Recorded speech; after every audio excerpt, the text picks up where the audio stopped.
Okay, y'all. This conversation about to be lit. We back, y'all. The ladies of Randomish. And right now what we really want to do is we want to talk about the follow-up from Fantasia Barrino's post that she made about the man being leading in the family, or that the woman being the neck and the man being the head. I have just one question. Ladies, would you let somebody else lead you? Would you let your mate lead you? Yes. Yes. Okay, tell me why.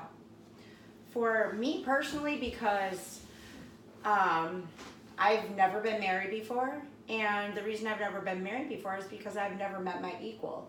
If I met my equal and I was willing to marry him, he would be my equal, but when it comes down to it, there's always one person that has to make a final decision.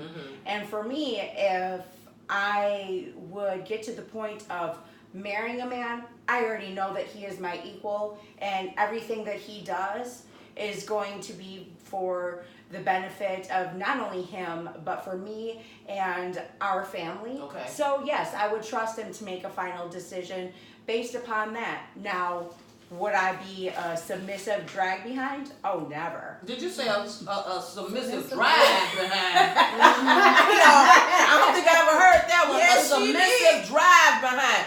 Do expound on that one, honey. I mean, I could never be a woman that simply just says, you know, like, whatever you say I'm gonna do for absolutely no reason. Like, I mean, like when they talk about submitting to a man, I mean, there's some women that, you know, he claps, she jumps.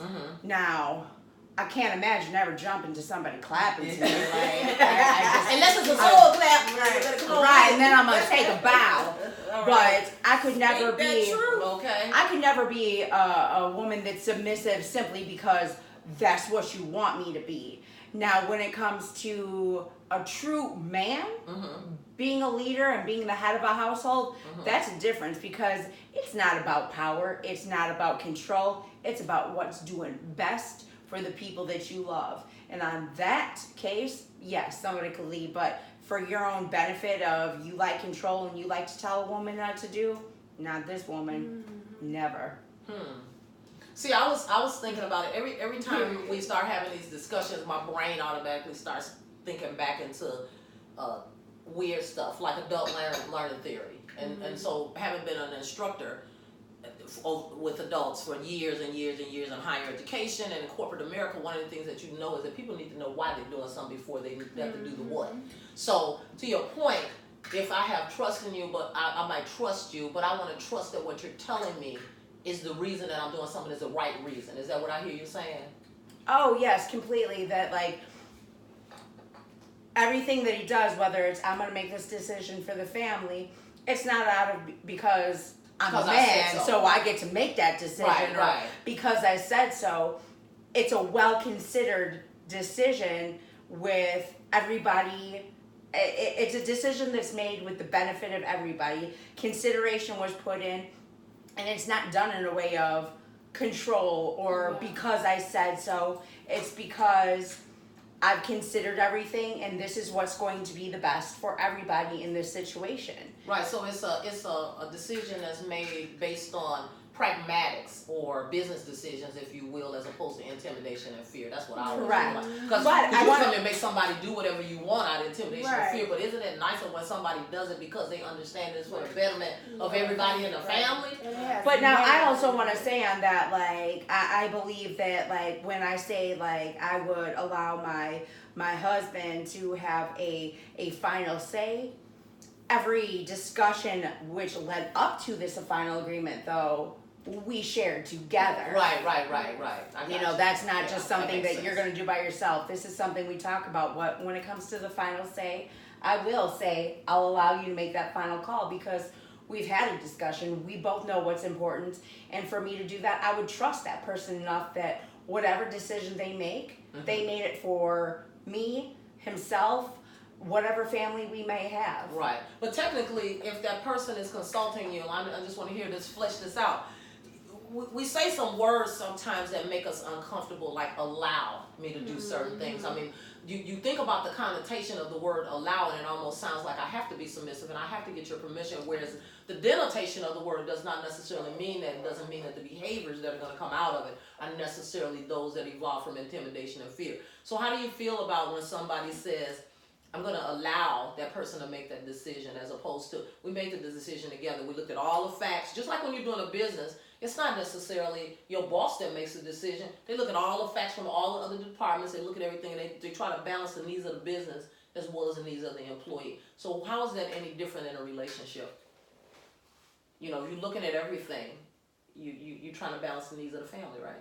You're supposed to be. So how do we get in trouble? How do we get in trouble with this whole thing where we're having this conversation where people are saying, well, I'm not submitting to nobody, you don't tell me what to do. How are we getting there? I think when people, especially like a man, when he feels like, okay, I'm going to make this decision because I'm the man and what I say goes, I think that's when it messes it up. Like, well, I'm not going to let no man think he can tell me what he want to say and I'm going to just go do it. I think that's where it starts, as I'm not being submissive, because I think the definition of submissive has changed. Yes. It used to be, well, I can't say, but I believe it used to be that just honoring your husband or the man of the household and not following up behind him, but helping him reach a decision, how Allison said. Not just, oh, you the man, you figure it out, and I just will go blindly with whatever you say.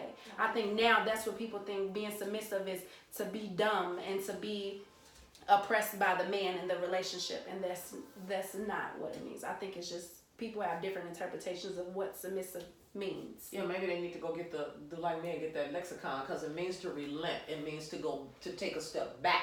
It does not necessarily mean that you give up and give in and give out. It means you may step back and reassess and then redo your game plan, you know. Well, for me, as a woman that has been married twice, I can say no in either case. I mean, my first marriage was because I got pregnant. I got pregnant with my daughter, and he wanted us to be married. So, and I did that because that's what he wanted. Like, okay, we can do this. But as far as him leading our household, no. I just don't have the mentality for me to allow somebody to do that for me. So there's that word again, allow. And it's allowed. And even with my second marriage, like, we were married for 10 years. We were married for 10 years. And was he the head of the household? No, he was not. I made all of the decisions. I made the financial decisions. I did everything in that household as well. And it's not that he couldn't. It's the fact that I'm just so strong-willed that I just don't like people coming in and saying you can and can't do something. So I wouldn't even let him say, you know, well, I think we need to do this. No, we're not doing that. Right. Do you think that we do this because, and I'm just going to say this from my own personal experience, being the second oldest of 9 people in my family, you know, the heads of our household, the older people in our family just happen to be 3 women at this point. Not that we didn't have a father in the home, but again, that's just the way things shaped out. So oftentimes, because when we were talking about this last week, and we were talking about how you were in the kitchen with the mothers and the aunts and things like that, and they teach you stuff, whereas young men necessarily didn't have that benefit to be in the room with that father or, you know, whoever. Maybe they was in the field working or what have you, and they have that advantage to be in the room when they were learning those things. And what I think it is because I've been married 3 times. I mean, I've lost someone to divorce, death, and death. Okay, so if you think about it, I've been through the relationships, and no, they were not fly-by-night relationships. Those relationships were monogamous, long-term relationships, but shit happens. It's just that simple.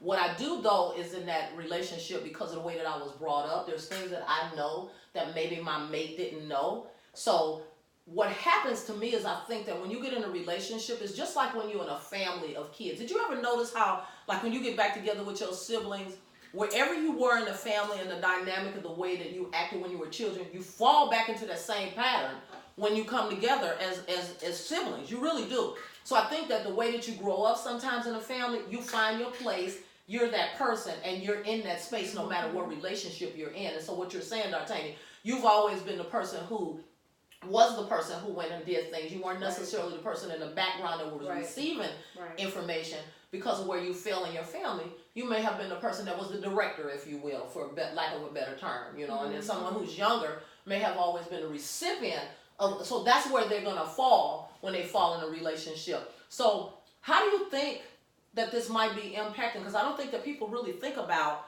how their childhood and where they fell in the relationship or where they fell in the status of the family impacts the relationship they're in right now. It does. It definitely does. I personally feel like I was always the one having to take care of everybody else. So when I got older and started dating or whatever, I was always the person trying to be in control of everything. And from what you said kind of brings up the question in my head of how do you have a man when you're so used to being your own man? Yes. It's hard. Yeah, and you so It's strong, very hard. willed, and you so like, very I can do it hard. on my own. I've been doing it on my own. I don't need nobody for nothing. And Then having what that place does a man mentality, have? right? Exactly. And having that mentality, being married, is what ruined my marriage because I didn't value my husband as I should have. I didn't value his opinion as I should have. I didn't allow him to do those things. So yes, eventually the man feels like, well, I'm emasculate. Yep. You So, cutting everything off. I have to say it like this. Not that I haven't been married, but as far as family dynamic, I only have one sibling and we were never really close. We didn't really hang up. So I was the youngest, but I was also like wildly independent. Okay. So I guess now like I am independent, but I've had somebody look at me and say like when I was like, what, you think I can't do that for myself? Because that's exactly what it is. And this was the response. And it you know, I kind of was like, that was nice, was that I believe that you can do it for yourself, but would you allow me to do it for you? And you know what, that's what it is that, you know, like I can do anything for myself, but it's just a matter of allowing somebody else to do it with you versus them taking control of it. Yeah. Right. I think for me it was because I wasn't even asked. Okay. Like, baby, you don't have to be Wonder Woman. I'm here.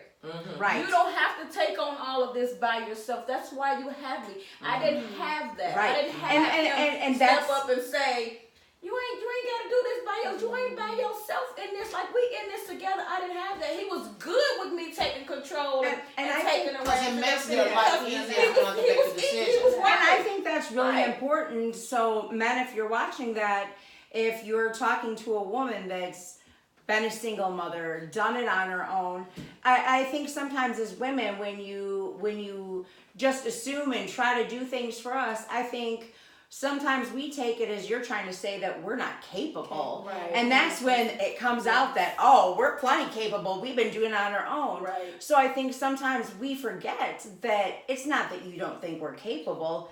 You're just trying to help us out. So men, just remind us if you get that, oh, I can do it. I know you can, but would you allow me to help you? Right. And that is so much more well received than, here, let me do that for you. Right. What's happening right now is that men, I believe in general, people in society in general, whether you are in a same-sex relationship and someone, because I studied this too, where in same-sex relationships, someone will take on the persona of the male person. Yeah. It's really weird because you'll look at heterosexual relationships and you'll see the dynamic between men and women, but what will happen is when same-sex relationships occur, you see the same dynamic that happens. So there's got to be something sociologically impacting here. And what I think it is there's a couple of things. I think that there's socioeconomic backlash for women specifically from the 80s and the 70s and the 60s.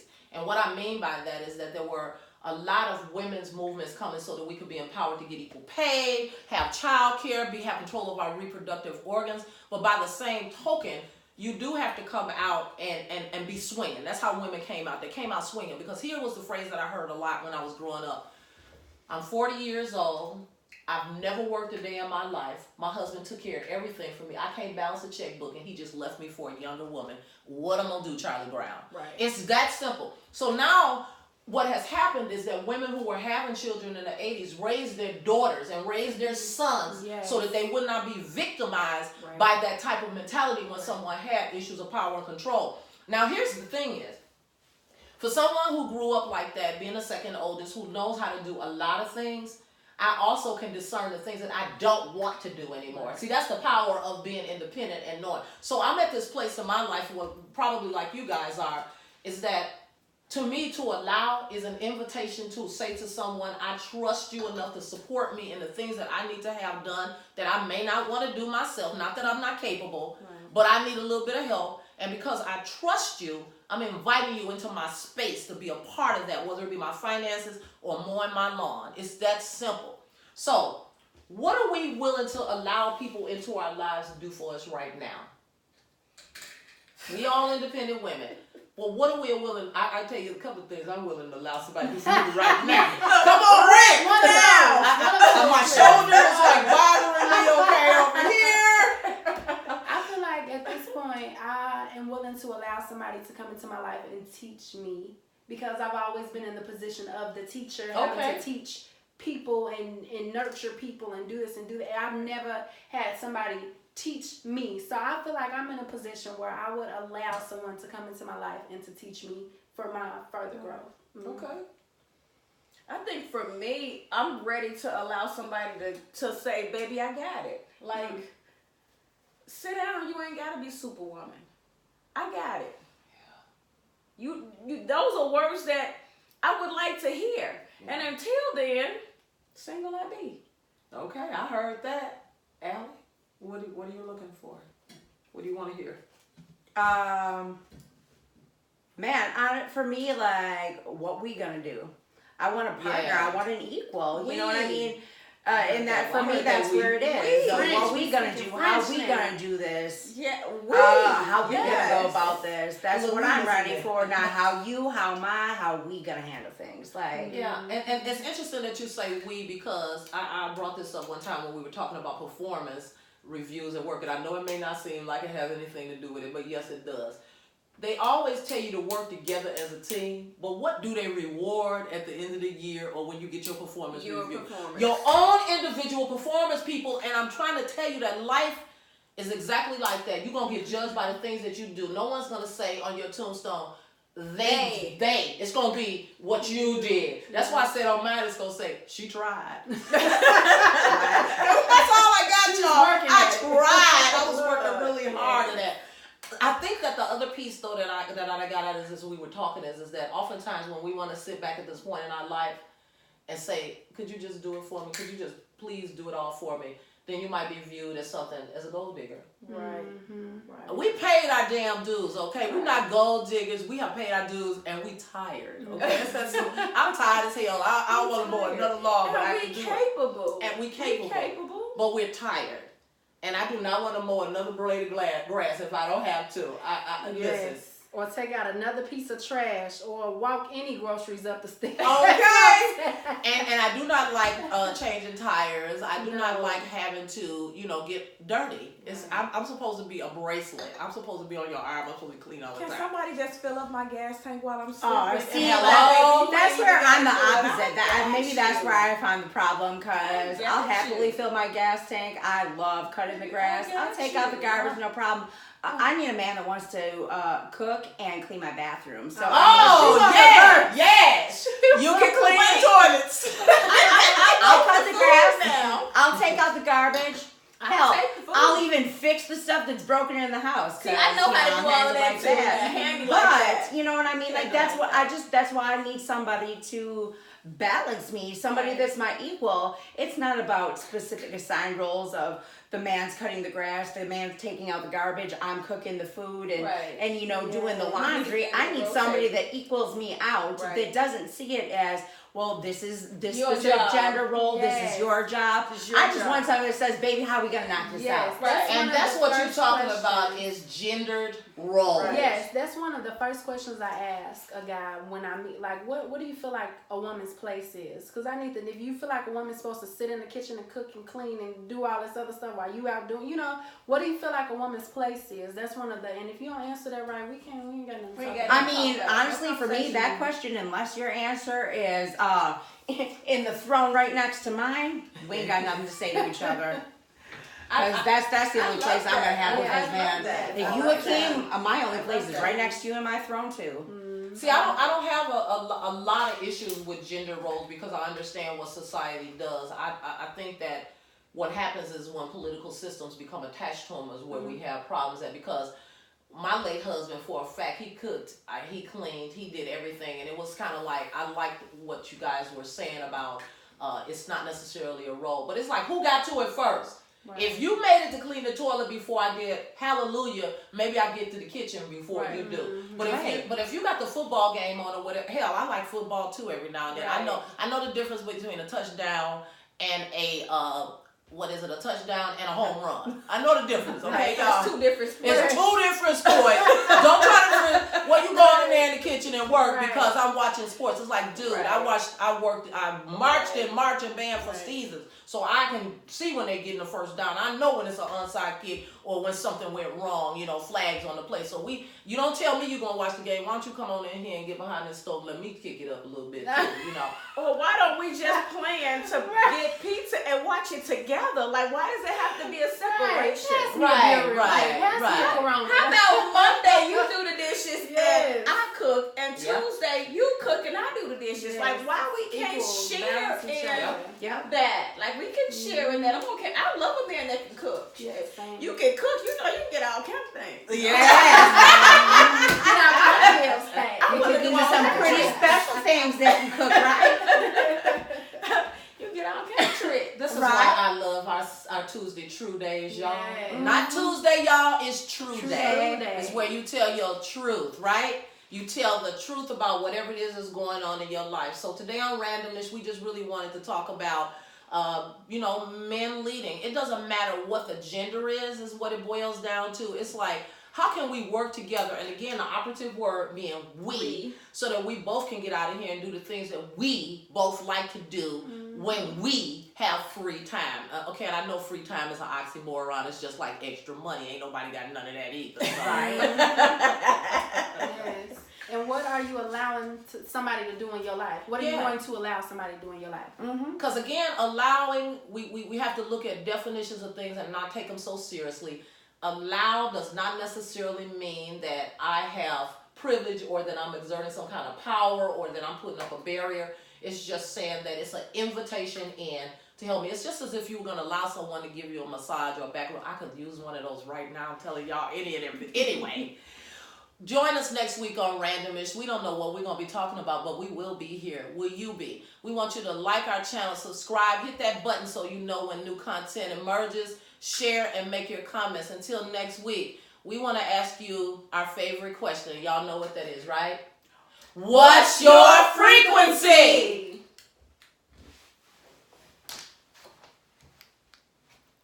We're done.